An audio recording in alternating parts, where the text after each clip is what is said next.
Assalamualaikum warahmatullahi wabarakatuh. Kembali lagi dengan gua Ilham di Olamen Channel. Kali ini kita ada di segmen Cimis Kintut, cerita misteri bikin takut episode kedua. Sebelumnya terima kasih buat teman-teman yang mungkin udah nonton video gua di episode pertama.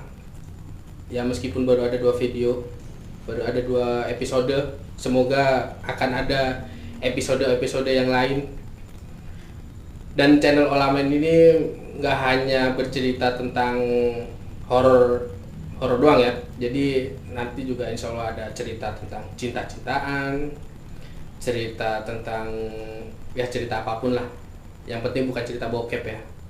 Di segmen Cimis Kintut kali ini berjudul Rumah Kos Tua Sarang Hantu. Jadi coba bayangin ya, rumah kos tua jadi sarang hantu. Emang dari dulu banyak banget cerita tentang kos-kosan yang banyak hantunya.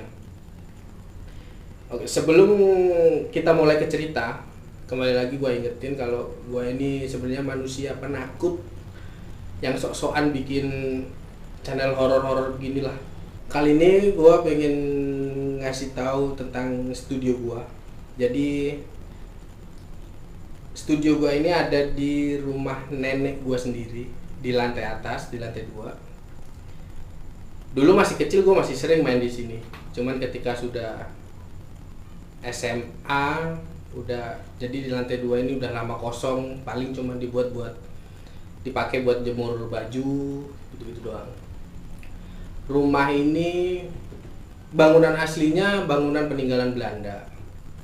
Cuman memang untuk lantai 2 dan ada tambahan-tambahan sendiri lah. Tapi yang masih kelihatan tua tetap. Dan ini properti ini gua nyari sendiri di gudang. Banyak banget ini barang-barang tua yang sebenarnya juga pas setting gua juga merinding sendiri sih. Oke, gua juga pengen ngingetin buat temen-temen yang lagi nonton video ini, kalau misal teman-teman merasakan sesuatu atau melihat sesuatu ataupun mendengar sesuatu, udah please nggak usah komen ya, diem aja udah, nggak usah dikomen, karena biar guanya nggak takut, biar channel gua tetap upload video terus. Oke, langsung aja kita langsung ke cerita. Tapi sebelum gua bercerita, siapkan pendengaran kalian dan siapkan imajinasi kalian untuk mendengarkan cerita dari gua. Oke? Sebelum cerita, yuk kita ngopi dulu. Oke.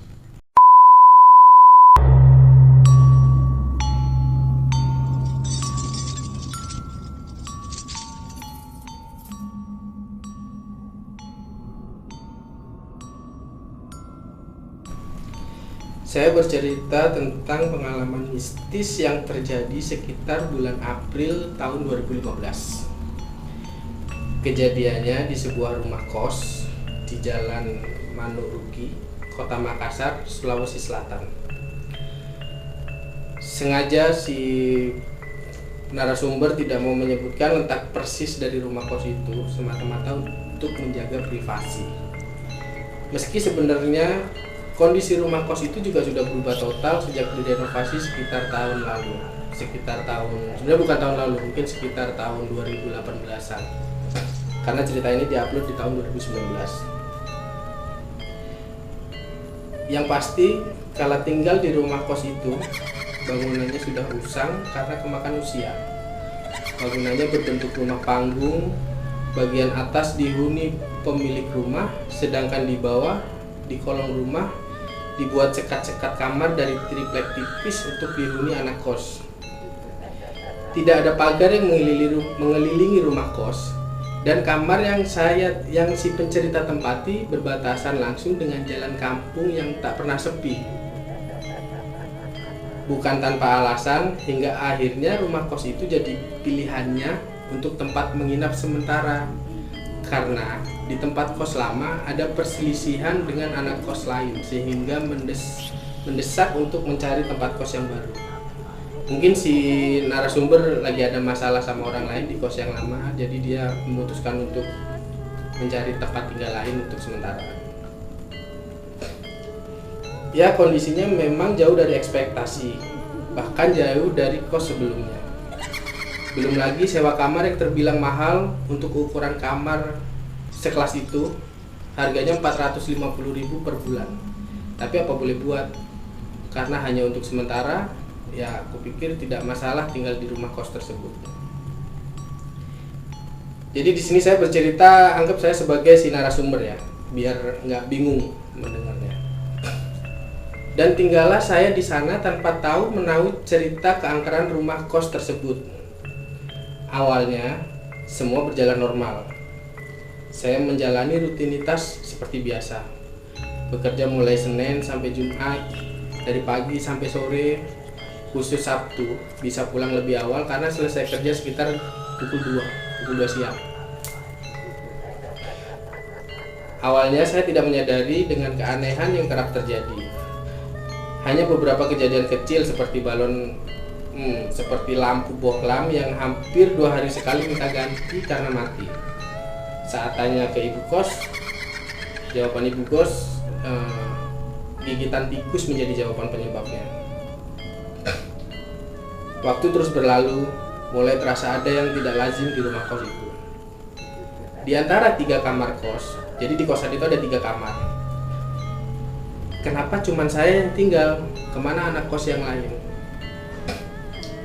Sempat kutanyakan juga, kenapa kosan ini sepi, kepada ibu kos. Tapi ibu kos yang berbadan tambun itu menjawab dengan sekenanya aja, sembari tidak memandangku. Ia menyatakan kalau anak lain tengah di kampung dan ada juga yang lagi menginap di rumah rekan atau saudaranya. Dari situ saya merasa ada yang janggal dari omongan si ibu kos. Saat datang pertama kali, ia bilang 3 kamar kos terisi semua. 1 kamar ada yang diisi 2 anak. Jadi selama saya tinggal di sana, hanya keluar kamar ketika akan ke kantor, ke warung, atau ke kamar mandi. Di ruang paling belakang rumah. Jadi kamar mandi posisinya ada di ruang paling belakang rumah. Dan bicara soal ruang yang ada di belakang rumah, saya baru menyadari jika kondisinya memang menyeramkan. Dari kamarku di bagian paling depan, jadi kamarku itu ada di bagian paling depan, menyusuri lorong, remang-remang lantaran penerangannya juga nggak terlalu terang, dan melintasi 2 kamar yang selalu tertutup. Setelah di ujung lalu belok ke kanan, melewati tangga dan ketemu sebuah pintu. Hal pertama yang pasti akan dilihat oleh siapapun yang membuka pintu itu adalah sebuah sumur tua. Di samping kiri sumur, posisi kamar itu berada. Puncak keanehan sekaligus menyeramkan terjadi pada pekan terakhir di bulan April tahun 2015. Kalau tidak salah itu pas malam Jumat, sekitar pukul 10 malam waktu Indonesia Tengah, karena saya berada di Makassar. Saya merasa kelaparan, kemudian saya meminta kepada teman saya untuk membelikan nasi goreng merah. Nama teman saya itu adalah Fadli. Ia biasa kusapa dengan panggilan Kak Fadli. Sekitar sejam kemudian ia datang sembari membawa bungkusan yang aku pesan. Kak Fadli datang saat situasi rumah kos benar-benar sepi, entah pada kemana semua keluarga pemilik kos. Hal pertama yang ia tanyakan begitu menyerahkan nasi goreng merah itu adalah letak kamar mandi, karena Kak Fadli mengaku harus segera buang air kecil lantaran sudah menahan pipis cukup lama. Maka kutunjukkanlah arah kamar mandi sembari kucicipi nasi goreng merah bawaan dari Kak Fadli. 5 menit berlalu dan tidak ada tanda-tanda Kak Fadli kembali ke ruangan depan. Saya menyusulnya ke belakang rumah. Dan anehnya lagi ternyata dia duduk di anak tangga dekat pintu belakang. Yang membuat saya kaget adalah raut wajahnya, memperlihatkan ekspresi bingung bercampur takut. Seketika bulu kuduku merinding. Saya mengajak ke depan dan menariknya ke kamar, tapi ditolak. ia buru-buru pamit mau pulang. Tapi sebelum berlalu, maksudnya sebelum dia pulang, ia sempat bertanya kepada saya, siapa perempuan yang tadi? Kenapa dia menangis?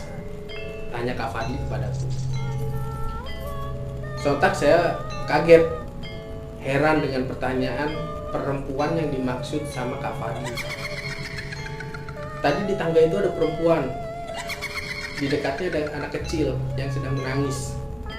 Saya tanya kenapa, dia malah pergi, jalan ke belakang ke arah sumur pas kamu datang. Jelas Kak Fadli padaku dengan raut wajah yang sangat bingung. Seketika lemas kakiku mendengar apa yang diucapkan oleh Kak Fadli kepadaku. Aku bingung apa yang terjadi, siapa yang menangis, dan siapa perempuan yang dimaksud. Pertanyaan itu selalu memenuhi pikiranku hingga aku berupaya untuk menjawab rasa penasaran itu. Aku kira penghuni kos lain yang sedang berada di ruangan belakang. Ternyata tidak. Ruang belakang sepi dengan pintu sumur yang tertutup.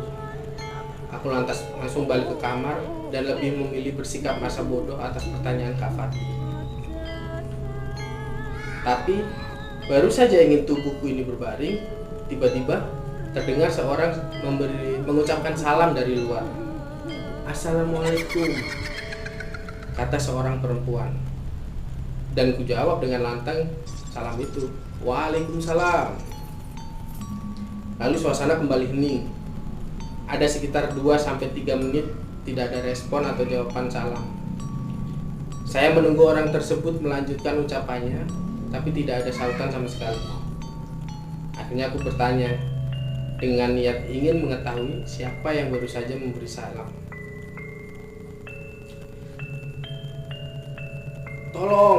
Tolong Kak dulu, kata suara itu dalam dialek Makassar. Jadi barusan itu adalah bahasa Makassar. Saya menimpali teriakan itu dan bertanya, siapa di luar sana? Tolong, terkunci Kak di belakang, di sumur, kata suara itu lagi. Yang artinya dia meminta tolong karena sedang terkunci di ruangan belakang. Dan saya baru ingat, pintu sumur memang terkunci dari luar. Saya pun langsung keluar kamar dan berjalan menuju belakang rumah. Pintu belakang terbuka lebar, tak ada siapa-siapa di situ ternyata. Hanya sepi dan heningnya malam. Seketika keringat dingin keluar semua. Seperti ada udara dingin berhembus di belakang leher saya. Kuayunkan langkah meski terasa ada pemberat di kakiku. Langsung aku masuk kamar dan melompat ke atas kasur tua jelek yang usang. Sebelum lanjut, gue mau sambil rokok dulu ya.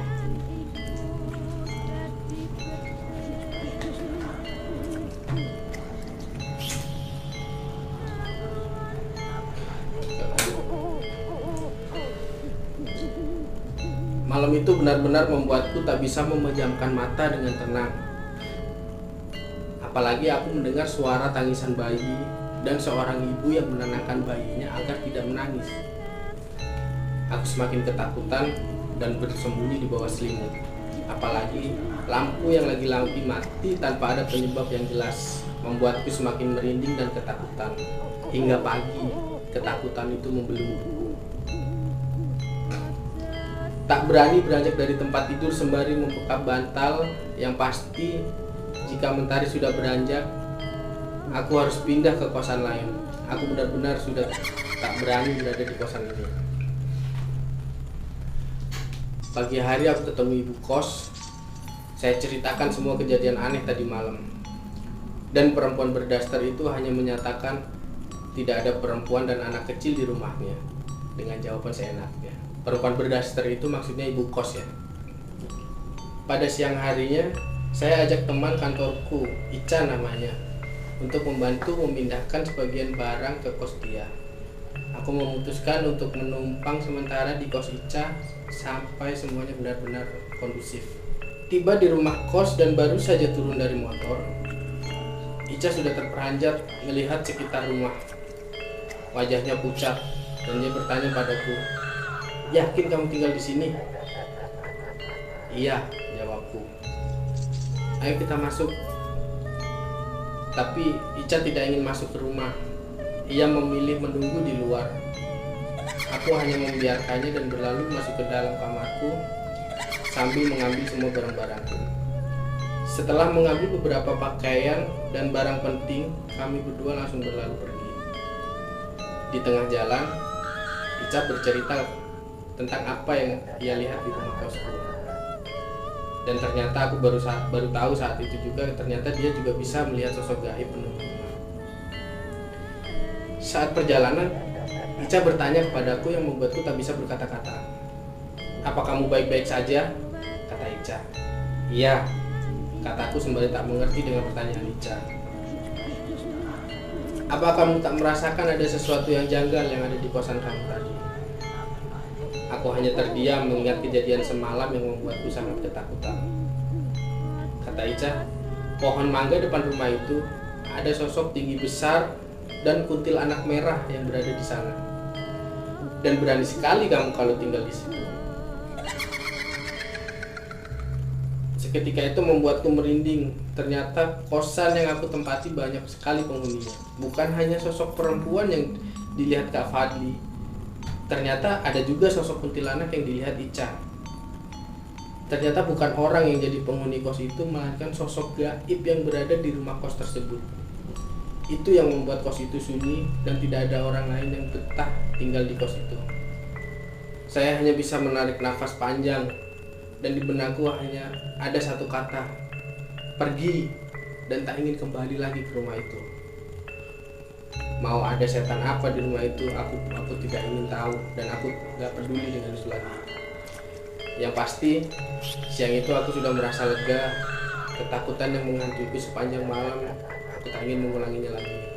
Dan lebih baik tidak tahu sama sekali dengan cerita hantu di rumah kos itu.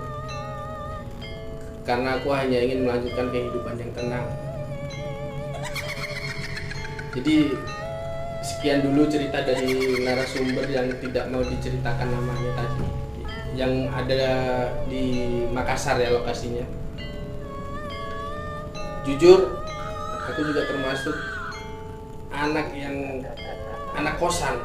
Jadi dari tahun 2009 setelah lulus sekolah SMA aku udah keluar kota, merantau. Jadi ya hidupku ya dari kosan ke kosan, dari kosan ke kosan. Cuman alhamdulillahnya aku nggak pernah sampai merasakan kejadian yang sangat menyeramkan seperti itu ya, dan jangan sampai lah.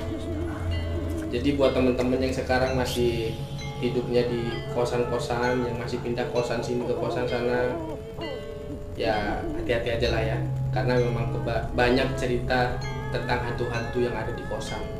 Oke, cukup sekian dulu cerita dari saya. Intinya jangan lupa gunakan imajinasi ketika mendengarkan cerita dari saya. Oke, assalamualaikum warahmatullahi wabarakatuh. Anjing gak mati-mati.